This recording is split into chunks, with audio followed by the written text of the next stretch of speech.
তাৰিখৰ পৰা আৰম্ভ কৰিম বিহালীত আৰু এই চিএমে মিছা কথা কোৱা মানুহ নহয় এই চিএমে যি কয় তাক কৰি দেখুৱাই এতিয়া 1 তাৰিখে যেতিয়া বিহালীত আই মাতৃসকলে টকা পাব আৰু 10,000 টকা নহয় 10,000 টকাটো ভাল কৰি ব্যৱহাৰ কৰিব অহা বছৰ গ্যাৰেণ্টি মই আপোনালোকক আৰু 25,000 কৈ টকা দিয়াৰ ব্যৱস্থা কৰিম এতিয়া আমি আৰু এটা কাম কৰিব গৈ আছো আপোনালোকে টিভি চাব 1 তাৰিখে মই বিশ্বনাথ জিলাৰ বিহালীলৈকে যাম আৰু যিমান মহিলা আত্মসহায়ক গোটৰ সদস্য আছিল সকলোকে 10,000 চেক দি থৈ আহিম এতিয়া আপোনালোকে মোক সুধিব যে বকুত কেতিয়া পাম পলাশবাৰীত কেতিয়া পাম হেমাংগ ঠাকুৰীয়াই মোক যিদিনাখনে মাতে সেইদিনাখনে পলাশবাৰীত পাব আৰু বকুত টংকেশ্বৰ বাই যিদিনাখনে মোক মাতে সেইদিনাখনে আপোনালোককো মই চেক বিলাই দিম আমি 1 তাৰিখৰ পৰা আৰম্ভ কৰিম বিহালীত কংগ্ৰেছে কৈ আছিলে ক'ত দিব চিএমে এনে কৈছে আৰু এই চিএমে মিছা কথা কোৱা মানুহ নহয় এই চিএমে যি কয় তাক কৰি দেখুৱাই এতিয়া 1 তাৰিখে যেতিয়া বিহালীত আই মাতৃসকলে টকা পাব কংগ্ৰেছ বিলাক গাঁতত সোমাই যাব আৰু এটা গাঁতৰ পৰা উঠিবই দিব নালাগে গাঁততে মাটি তৰি দি দিব লাগে আৰু যাতে উঠিব নোৱাৰে হয়নে নহয় আৰু 10,000 টকা নহয় 10,000 টকাটো ভাল কৰি ব্যৱহাৰ কৰিব অহা বছৰ গ্যাৰেণ্টি মই আপোনালোকক আৰু 25,000 কৈ টকা দিয়াৰ ব্যৱস্থা কৰিম হালত ব্যৱহাৰ কৰক মুৰ্গীক ব্যৱহাৰ কৰক মৌমাখিত ব্যৱহাৰ কৰক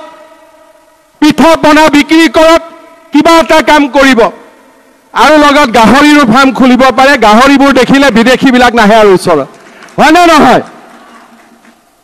যি কৰে কিন্তু কিবা এটা কৰিব যাতে 10,000 টকাটো সৎ ব্যৱহাৰ কৰিলে অহা বছৰ মই আপোনালোকক আৰু 25,000 টকা কৈ দিব পাৰো আপোনালোকে মোক কৈছিলে যে 20,000 25,000 টকা আমি ঘোষ দিব লাগে এইবাৰ আমি কি কৰিছো যে জিঅ টেগিং কোনে কৰিব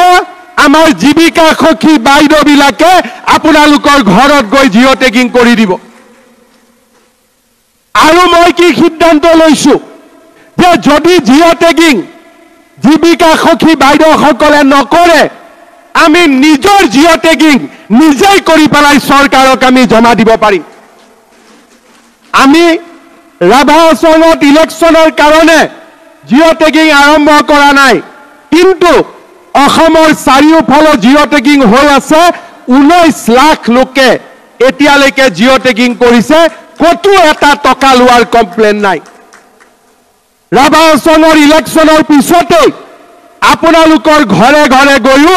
আমি জিঅ টেগিং কৰিম প্ৰত্যেকজন দুখীয়া পৰিয়ালক একোটাকৈ ঘৰ দিয়াৰ ব্যৱস্থা আমি গ্ৰহণ কৰিম এই হৈছে আমাৰ সংকল্প আমাৰ ঘৰত যদি কোনোবাই জিঅ টেগিং নকৰে আমি নিজে গৈ নিজৰ জিঅ টেগিং কৰিব পাৰিম ইমান সুবিধা আগত কেতিয়াও কোনো চৰকাৰে ৰাইজৰ কাৰণে দিয়া নাছিল শ্ৰদ্ধা ৰাইজ মেট্ৰিক পৰীক্ষা পাছ কৰিলে ছোৱালী 11ত এডমিশন ললে প্ৰত্যেক মাহত তাইৰ পঢ়াৰ খৰচ চৰকাৰে দি আছো এতিয়া 11ৰ ছোৱালী 12 পাব 10ৰ ছোৱালী 11 পাব আমি সকলোকে নিযুত মইনাৰ আঁচনি আমি দিয়ে থাকিম ঠাকুৰীয়াই মোক যিদিনাখনে মাতে সেইদিনাখনে পলাশবাৰীত পাব আৰু বকুত টংকেশ্বৰ বাই যিদিনাখনে মোক মাতে সেইদিনাখনে আপোনালোককো মই চেক বিলাই দিম আমি 1 তাৰিখৰ পৰা আৰম্ভ কৰিম বিহালীত কংগ্ৰেছে কৈ আছিলে ক'ত দিব চিএমে এনে কৈছে আৰু এই চিএমে মিছা কথা কোৱা মানুহ নহয় এই চিএমে যি কয় তাক কৰি দেখুৱাই এতিয়া 1 তাৰিখে যেতিয়া বিহালীত আই মাতৃসকলে টকা পাব কংগ্ৰেছ বিলাক গাঁতত সোমাই যাব আৰু এটা গাঁতৰ পৰা উঠিবই দিব নালাগে গাঁততে মাটি তৰি দি দিব লাগে আৰু যাতে উঠিব নোৱাৰে হয়নে নহয় আৰু 10,000 টকা নহয় 10,000 টকাটো ভাল কৰি ব্যৱহাৰ কৰিব অহা বছৰ গ্যাৰেণ্টি মই আপোনালোকক আৰু 25,000 কৈ টকা দিয়াৰ ব্যৱস্থা কৰিম হালত ব্যৱহাৰ কৰক মুৰ্গীক ব্যৱহাৰ কৰক, মৌ মাখিত ব্যৱহাৰ কৰক, পিঠা পনা বিক্ৰী কৰক, কিবা এটা কাম কৰিব। আৰু লগত গাহৰিৰো ফাৰ্ম খুলিব পাৰে। গাহৰিবোৰ দেখিলে বিদেশীবিলাক নাহে আৰু ওচৰত, হয়নে নহয়? যি কৰে কিন্তু কিবা এটা কৰিব যাতে 10,000 টকাটো সৎ ব্যৱহাৰ কৰিলে অহা বছৰ মই আপোনালোকক আৰু 25,000 টকাকৈ দিব পাৰোঁ। 2 লাখ পৰিয়ালক আমি ৰেচন কাৰ্ড দিবৰ বাবে সিদ্ধান্ত গ্ৰহণ কৰিছোঁ। আজি ৰেচন কাৰ্ডখন হ'ল, আমি হস্পিটালত গ'লো 5 লাখ টকালৈকে বিনামূলীয়া সাহায্য, আজি 5 লাখ টকালৈকে বিনামূলীয়া ট্ৰিটমেণ্ট আৰু ৰেচন কাৰ্ডত বিনামূলীয়া চাউল। কিন্তু মই তাতে সন্তুষ্ট নহয়। এতিয়া আপোনালোকৰ কাৰণে আমি কি সিদ্ধান্ত লৈছো যে যাৰ ৰেচন কাৰ্ড আছে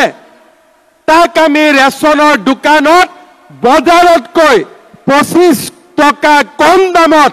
আমি আপোনালোকক 1 কেজিকৈ দালি দিয়া আৰম্ভ কৰিম। বজাৰত যদি 90 টকা দাম, আপোনালোকে 65 টকাত 1 কেজি দালি ৰেচনৰ দোকানৰ পৰা কিনিব পাৰিব। তাৰ লগে লগে আমি আৰু সিদ্ধান্ত লৈছো, বজাৰত যদি চেনিৰ দাম 70 টকা,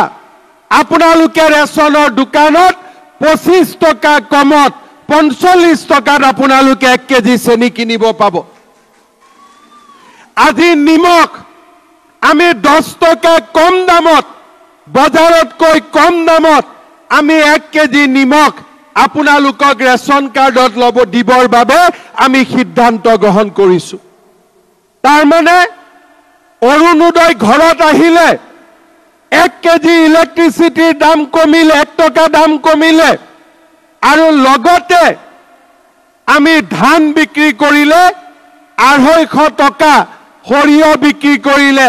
500 টকা 1 এপ্ৰিলৰ পৰা আমি বেছিকৈ পাম। আৰু লগতে ৰেচন কাৰ্ডত এতিয়া অকল চাউলে আমি নাপাওঁ, এতিয়াৰ পৰা ৰেচন কাৰ্ডত আমি 1 কেজি দালি, 1 কেজি চেনি বজাৰতকৈ 25 টকা কম দামত পাম, আৰু 1 কেজি নিমখো আমি বজাৰতকৈ 10 টকা কম দামত পোৱা আৰম্ভ কৰিম। শ্ৰদ্ধা ৰাইজ, আজি আগতে কংগ্ৰেছে এনেকুৱা কিবা কাম কৰিছিলে নেকি আপোনালোকৰ কাৰণে? কংগ্ৰেছে কেতিয়াবা কৰিছিলে নেকি? আজি আমি কি সিদ্ধান্ত লৈছো? যোৱাবাৰ যেতিয়া লোকসভা ইলেকশ্যনত মই বকুত আহিছিলো, মই ৰাইজক সুধিছিলো যে প্ৰধানমন্ত্ৰী আৱাস যোজনাৰ ঘৰৰ জিঅ' টেগিং কৰিবৰ কাৰণে পইচা দিব লাগে নেকি? আপোনালোকে মোক কৈছিলে যে 20,000 25,000 টকা আমি ঘোষ দিব লাগে। এইবাৰ আমি কি কৰিছো?